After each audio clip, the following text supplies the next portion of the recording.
The purpose of this video is to demonstrate how a psychophysics experiment would be conducted. In particular, how the reaction to visual stimuli can be measured using an online-based program made to simulate a stoplight. Using the stoplight and a stopwatch that is triggered with the computer mouse, participants can have the reaction speed to visual stimuli measured. The test is repeated 5 times to yield a more accurate average response time, and to account for the individual having been trained for the reaction time test. Reaction to external stimulus requires that a number of physiological events take place. In this case, a signal is sent from the optic nerve to the brain, which then processes the signal and sends out the motor signal necessary for the key to be pressed.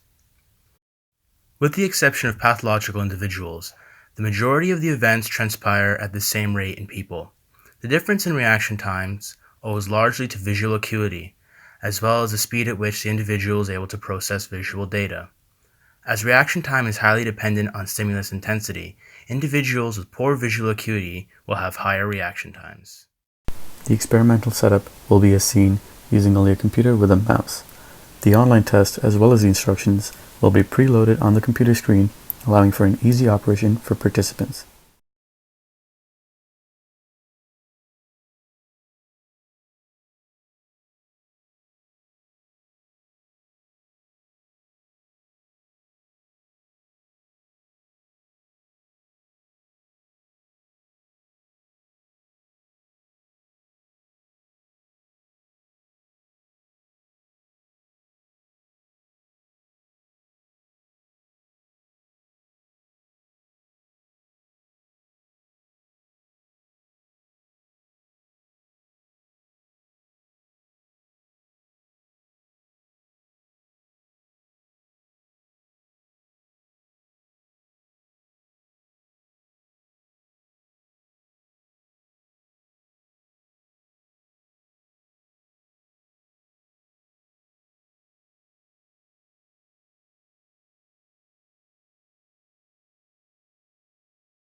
Hi guys, in conclusion, based upon our results, the overall average reaction time test for all 5 of our subjects stands at about 352 milliseconds. This can be compared to the average reaction time test conducted by the human benchmark.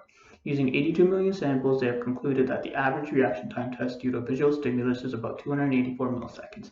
This discrepancy between our study and the experiment conducted by the human benchmark can be attributed to the delay between the input, in this case the mouse, and the display, which would be the program being used. The average input delay is approximately 30 milliseconds. In order to minimize this delay, we can attempt to recreate a reaction time test that does not rely on any use of computerized devices.